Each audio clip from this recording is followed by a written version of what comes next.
За сайн байцгаана уу та бүхэнд өнөөдрийн мэндийг хүргье. Миний үеинд бэлтгэл төрөндөө баярын уян жаргал 1968 онд Улс аймгийн Давсум төрсөн. За багнасаа одоо тэр үеийн хүүхдүүдийн нэгэн адил эцгээхийн гар дээр өнгөрүүлж Давсумын дунд сургууль 1984 оноос 1986 онуудад Улс аймгийн төв Улаанбаатарт 1-р 10 жилийн дунд сургуулийг тус дүүргэж тухайн үед энэ одоо конкурс уралдаан шалгалтанд орж намайг одоо цэргийн нэгдсэн дээд сургууль одоогийн Батланбаалхын их сургууль эсэлт авч элсэн орсон. Ингээд 1990 онд сургуулиа төгсөж Өвөр хангаан аймаг дах Ардын армийн 256 дугаар нэгтгэлийн 266 дугаар тагнуулын тусгай байтлаанд тагнуулын тусгай салааны захирагчаа томилогдсон анх ажилд орж байсан. Ажлын гараагаа эхэлж байсан. За энэ үед бол хугацаа зэрэг албаагч 2 жилийн хугацаатай.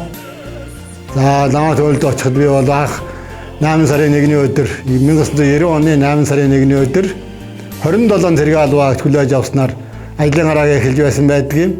Шинэ цэргийн карантин гэж ярьдаг сургуулийн төвд бол одоо 9 удаа томилогдож ажилласан. Тэгэл дайчдыг давтан сургалт гэж бас явагддаг байсан 1992, 91, 2 оны үед бол ялангуяа 95 оны үед бол за энэ үед бол би ийм бэлтгэл давтан сургалтын одоо юунд бол 2 удаа томилогдож ажилласан. Ингээд нийтдээ бол одоо би сургуулийн төвд бараг 11 удаа томилогдож ажилласан. За энэ хугацаанд бол би нэг 1120 орчим одоо ийм залуучуудыг цэргийн албанд татгаж ирэхэд нь хүлээн авч цэргийн анхан шатны одоо мэдлэгийг олгож цэргийн албан хаахт нь одоо ингээд тусалж байсан. За энэгээр бас нэг дугаарт бас бахархаж явдаг. За ингээд би Ардын армид бол 1993 он 94 оны хүртэл бараг ажилласан. Өвөр хангаан аймгийн 256 дугаар нэгтгэл Улмаар Эрдэнэ хотын 180 дугаар нэгтгэлийн 210 дугаар бутуудгын хороонууд бол тагнуулын тусгай салаа ороотын зарчим албыг хасч байгаад тэгээд одоо цэргийн албанаас бас сайн дураар халагдаж 1994 оноос 1996 оны сүүлч хүртэл Улс аймгийн Давсум засаг даргын тамгын газарт хөдөлмөр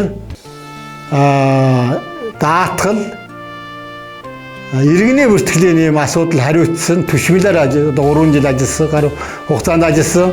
За энэ хугацаанд 1996 онд Монгол улсын ерөнхийлөгч Учир Батгай одоо Улс аймагт ажиллаж тэр тутмаа Улс аймгийн Давсум хилийн одоо хандгатын хилийн одоо застав одоо манай 5 дугаар хилийн застав за бас 6 дугаар хилийн заставуудаар ингэж ажилласан. За энэ үед тус ерөнхийлөгчөд дагалдаж явсан хилийн цэргийн командлагч Хошууч генерал Сүндөө гэдэг Палмын Сүндөө гэж хүн бас дагалдаж яваад ингээ танилцаж тэгээ өөрийнхөө намтар түүхээ танилцуулсаас ингээ та манад орооч гэж үндсэндээ намайг бас одоо ам өрлөг өгсөн. За ингээ би 96 оны өвлөөс бол одоо хилийн зэрэгт орох ийм одоо өргөдөл материалаа бүрдүүлж өгснөөр 1997 оны 4 сарын 1-ээс миний албан ёсны тушаал гарч улсын хилийн отрядад хилийн цэргийн офицерын бүрэлдэхүүнд орж улсын хилийн отрядад томилогдсон юм аа. За тухайн үед бол би хилийн заставын орлогчоор томилогдож байсан. Дараа нь хилийн заставын дараа нь хилийн тусгай комендатур одоо баруун төрөний одоо хилийн одоогийн 311 дугаар ангийн их үндэс суурь болсон хилийн комендатур гэж одоо байгуулагдаж байхад түүний орлогчоор нь томилогдож байсан. За миний энэ 97-аас одоо үндсэндээ 2002 оны үед бол ажиллаж явах энэ хугацаанд бол одоо хилийн цэрэг болоод Батланбаалхын яамны харьяанд, хилийн хууль зүйн яамны харьяанд ингээд одоо олон одоо яамнуудын одоо шат дамжлага дунд явж байсан учраас бас зах зээлийн нийгмийн ороо босгоо үед бол ахуй хангалт бас төдийлөн сайн байхгүй, цалин мөнгөө бас цаг хугацаанд нь тавьдаггүй, хувцас формын хангалт нь бас цаг хугацаанд ирдэггүй. За хилчэд гэж цэрэг хүн маа гэдгийг маань одоо нэг малгай автомат буу хоёр одоо өөрснө энийгээрээ бол танигддаг арт түмний дунд ингэж бас өөрөө гүйцэтгэж ингэж явж ясны юм одоо сэтгэл хоёр даагүй юм даачтай нэг юм аа гэж одоо өөрийгөө бодож явдаг.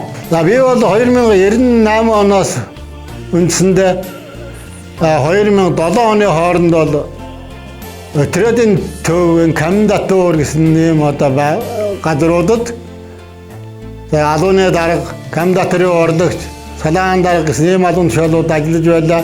Энэ хугацаанд бол би хилийн бүх заставуудад ялангуяа хилийн 2 дугаар застав, өргөн нуурын застав, хилийн 3 дугаар застав, Кохарга буюу саглийн застав. За хилийн 4 дугаар застав сүүлчнээр байгуулагдсан. Хайрхны застав, за Боршогийн застав одоо хүм болгоныг хэлдэг, мэддэг. За Давстын застав, тэгээд одоо Цахрын застав. За тухайн үед манай отрядын харьяанд байсан одоо Гадартын застав, Тохон застав, одоо баруун төрөний 311 дараагийн харьяаны энэ заставууд бол би заставын даргын үүргийг бол заримдаа бол сарын хугацаатай. За заримдаа бол түүнээс их 2 сар 60 хоног 70 хоногийн хугацаатай бол гүйцэтгэдэг үе бол над жилд бол 1-ээс 2 удаа тохиолддог байсан. За энэ үхэнд би бол одоо бас шантралгүй даргын өгсөө өөрөг тушаалыг биелүүлж хилийн бүх заставуудад одоо ингэж даргын өөргийг гүйцэтгэж ажиллаж байсан.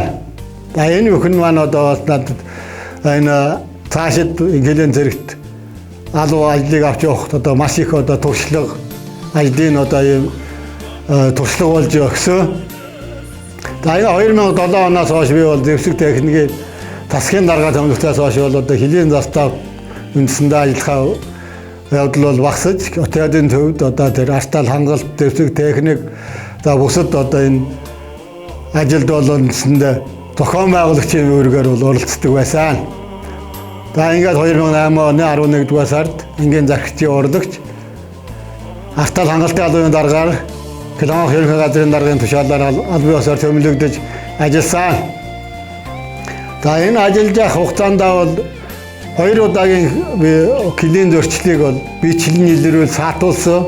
Килийн 168 дугаар тэмдэг, 212 дугаар тэмдэг буюу тохойгийн жанжины заставын чиглэлээр автомашинтай хил зөрчиж ирсэн.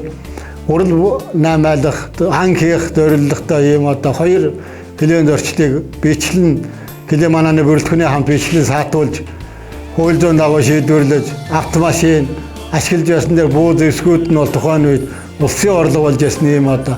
За хил зөрчижсэн нөхдүүд нь бол хуулийн килийн одоо зөрчлийн 62 удаагийн тохиолдлыг бол хамтран Орсын олонны улсын килийн бүрэлдэхүүн төлөөлөгчийн туслагчтай хамтран шалгаж килийн бүрэлдэхүүн төлөөлөгчийн туслагчийн уулзалтыг одоо зохион байгуулж асуудлыг бол одоо хууль зүйн дагуу шийдвэрлэж байсан.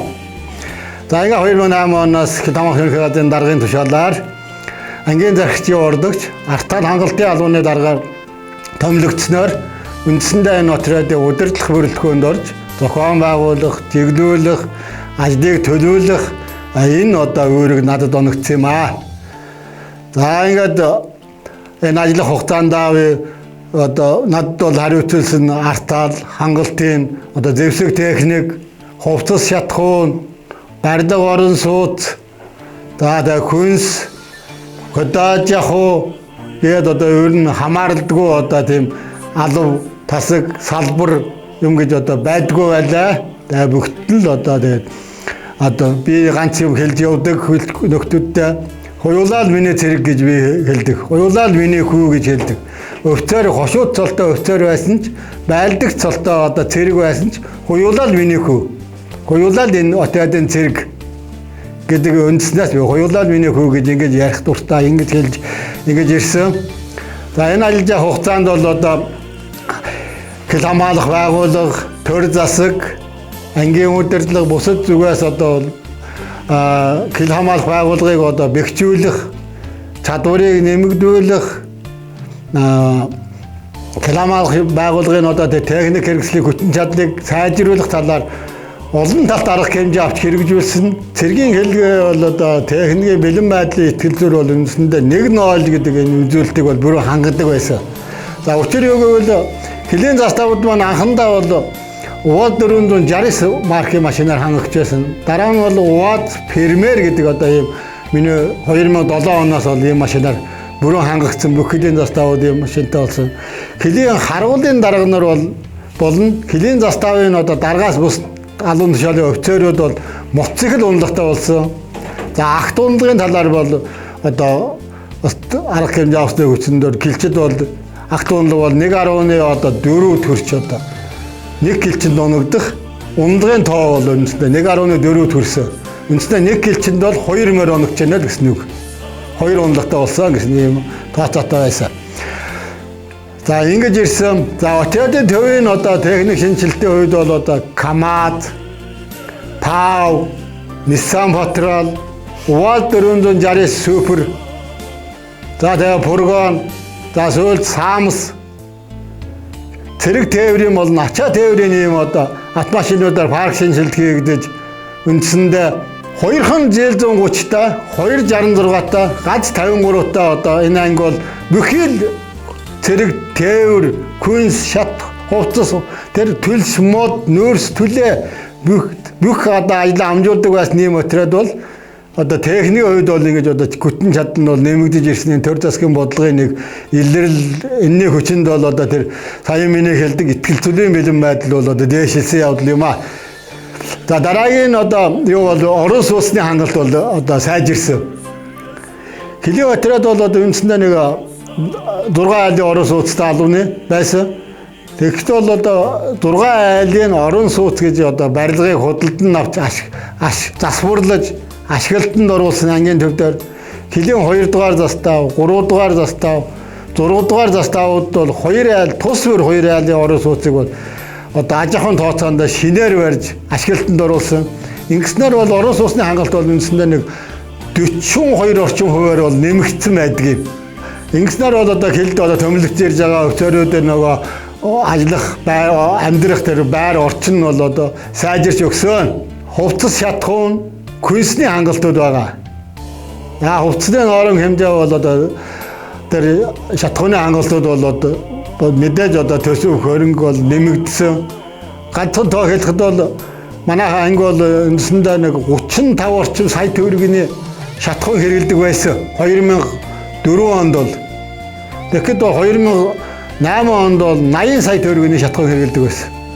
Тэгэхэд шатхууны хангалтанд бол 80 сая төгрөгийн бензин, шатах тослох материал одоо дизель төлс тэгээд одоо масл тос гэдэг ингээд жилдээ бол ийм хэрэгэлдэг байсан. Күнсний хангалтын хувьд бол энэ хугацаанд бол одоо гэлчид бол нөгөө нуурамт күнстэй болж ирсэн.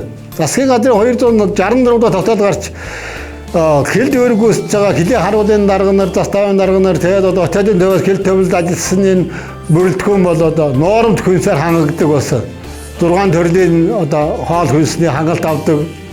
За гэлчтэй нөгөө хоолны норм хэмжээ бол нэмэгдсэн. За энийгээ дагаад одоо төсөв мөнгө бол нэмэгддэг. Жишээлбэл манайх бол одоо жилд бол нэг 80 орчим сая төгрөгийн зөвхөн махны хангалт зэрэг хугацаа зэрэг гэлчтэй нь одоо күнсний хэгцэн махны хангалт 80 орчим сая төгрөгийн хангалт авдаг байсан бол 200 сая төгрөг авдаг болсон. Сүүлд 2010 он 11 оны үед бол 200 сая төгрөгийн одоо хангалт авдаг. За энэ бол одоо энэ нормт күнсний хангалтын одоо тэр нэр төрөл олширч тэр гэлчидэд одоо гэлч алуу өргөөстэй гэлчтэй нь одоо тоо нэмэгдэж тэнд олгож байгаа тэр күнсний хангалтын нэр төрөл олширч байгааг нь одоо нэг үзүүлэлт гэж одоо тоон одоо мөнгөн дүнгээр нь илэрхийлж ярьж байна. За дараагийн юу бол одоо мэдээж одоо кодож ахуй салбар. За кодож ахуй салбар бол одоо мэдээд малаж ахуй, газар тариална. За анги бол нэг жилдээ бол нэг 3 га орчим газар, за заримдаа бол 5 га орчим газар бол одоо түрээсийн журмаар болдоо ногоо тариалж жилийнхээ хэрэгцээг хангадаг. Бас ажилчид, өвтөр ахлагч нар бүх одоо бүрэлдэхүүндээ бас тодорхой хэмжээний бас намар күнснээсээ бас хангалтыг олгодог. 5-3 хилээр, 20-30 хилээр ийм одоо дэвшилтэд хүрсэн. За нөгөө нэг хангалт нь бол одоо энэ агт унлах, мал цэргийн одоо зохион байгуулалтын асуудал байсан. Хилийн заставууд бүгд бол одоо агт унлагтай болсон. За агт унлах юм бол одоо үндсэндээ нэг 80-аас 90 тонны 140 надуутай застав байлаа гэж 80-аас 90 тонны бол унлагын агт байдаг байсан. За үлдсэн нэг 40-оос 30 тонн нь бол одоо үржилэн ийм акттай болсон. За бүх заставууд бол одоо үхэртэй болсон. Үржилэн үхэртэй. Ингэснээрээ бол одоо хэлчдэг зуны ялангуяа зуны цагт одоо цагаан эдэгээр хангах юм боломж одоо бүрдэж ирсэн. Цагаан хоолоор хангах, цагаан эдээ аар бол одоо сүү иймэр хангах одоо тасралтгүй одоо хангах юм. Тэр бүхэл хилийн застаавсаа отеодын төврөө бараг татдаг байсан. Сүү цагаан эдээг бол. За ангийн төвийн агтны сүр, ангийн төвийн одоо малын сүрийг богийн сүр гэж англи нь одоо төрөлжүүл бий болгосноор анги бол одоо бог агтны сүртэй болж за ингэснээр мал сүрэг бол үндэстэн 2 дахин өссөн. 2014 он гэхэд бол мал сүргийн тоол 2 дахин өсөд 3,000 төрсөн юм одоо 2.6 мянга л тийм орчим тооны малтаа болж өссөн байдаг. За үндсэндээ манай энэ зохион байгуулалтыг хийж ажиллаж явах энэ хугацаанд ангийн малын сүр ажиллаж байсан малчин Нимбогийн цэрэн чимэд гоо бол хил хамгаалах байгууллагын авраг малчнаа шалгарч байсан. Бүрэгдийн гэрэл гоо бол Увс аймгийн авраг малчнаа шалгарч байсан. За ийм үзүүлэлтээр одоо мал сүргийн маань одоо өсөлт үйл ажиллагаа явж байсан юм аа. Энтэй холбогдуулаад ярихад бол бид бас мал сүргээ өсгөх хажуугаар гэлчидийнхаа эрүүл мэндэд их анхаардаг байсан. Эрүүл мэндийг бол мэдээж одоо төвлөрсөн төрийн албан хаагчдын эмнэлгийн тусал зөвлөлтийг авдаг. За тэрнээс гадна уран нутгийн эмнэлгүүттэй их хамтарч ажилладаг байсан. Сагил, бөхмөрн, түргэн, давст ялангуяа сагил, бөхмөрн, давст гэсэн сумдын эрүүл мэндийн төвөдтэй хамтран ажиллах гэрээ байгуулж за одоо 0-оос 2 насны нэраа хүүхдүүдийн вакцин хамруулах, жирэмсэн эхчүүдийг одоо хяналтанд авах энэ ажлыг бол үндсэндээ тэр эрүүл мэндийн төвүүдийн хариуцуулдаг байсан. Ажилуулдаг. Тэнд одоо бензин шатхуунаар тусалдаг. Ингэж ажилласнаар бол одоо манай отод нэг хэмжээнд одоо тэр талын эндэгдэл бол тухайн үед бол ерөөсөй байхгүй байсан юм аа. За энэтэй уялдуулаад бас ярихад бол сая мал дээр эрүүл мэндтэй уялдуулаад ярихад бол гэлжтгий эрүүл мэндийн төлөө анхаарахад бол гүйнээ саамыг ажилуулдаг байсан. Жил болгоно энэ гүйнээ саамыг ажиллахад ангийн одоо отрядын агтны суурийг ахлагч гэрлийн гантлаг гоо бол одоо бас чухал өөрөгтэй тухайн одоо саам тамруудах гүйнүүдийг бол 7 хоногоор 10 хоногоор ингэж одоо 10-10-аараач 20-20-ороо одоо авч ирж өгдөг, хариу буцааж авдаг. Энэ ажлыг зохион байгуулахад бол бас идэвхтэйгтэй ажиллаж байсныг бас энэ дуртах таатай байна. За хөнсний алууны хамт олон байна, хувцсны алууны хамт олон байна, санхүүгийн алууны хамт олон байна. За тэгээд морь зэгс алуу хаажсан шатавын олон одоо алуу тасгийн хамт олнууд байна. Энэ бүхэндээ бүгдэн баярлал талхаж явдаг хэлье. За хамгийн сүүлд нь одоо альбаа нэг ажлыг гүйцэтгэж хийхэд тэнд одоо хамгийн их чухал өөрө гүйцэтгэх хүмүүсийг бол би техникийн албаны хамт олон жолооч нар нэг дарга гараад одоо нэг застав дээр харуул дээр одоо нэг очиад ажиллах жолооч л төвөх хөргөн. Нэг цэрэг байхад тэнд бол тогооч л тэнд ажиллана. Хүнсний алуу. За энд алуунд ажиллаж ясан тэр одоо дайчин нөхдүүдийг их олон хүн дурдмаар байна. 2-3-ын дурдчул бас зарим гомдох байх. Тэгээд миний үед ажиллаж ясан тэр жолооч техникийн албан хаагчид, тэр хүнсний алууных нь, тэр хэдийн заставын жагсаалын дарга нар, тэр малын сүрийн нөхдүүд энэ бүхтээ би бас одоо гүн сэтгэлээсээ их талархаж, баярлаж, бас хөндлөж, та бүхнээрээ бахархаж тэгээд хайрлаж явдаг шүү гэдгээ эцэстэн хэлье. Бүх одоо ангийнхаа отрядынхаа бие бүрэлдэхүүнд бүх одоо хэлчтэй утахгүй болох ангийнхаа 50 жилийн мэндийг дэвшүүлээд 50 жилээрээ бүгдээрээ эрүүлэнх тэгээд одоо бүгдээрээ энэ талбай дээрээ сайхан уулзахыг өрөөе. За баярлалаа анхаарал тавьсанд.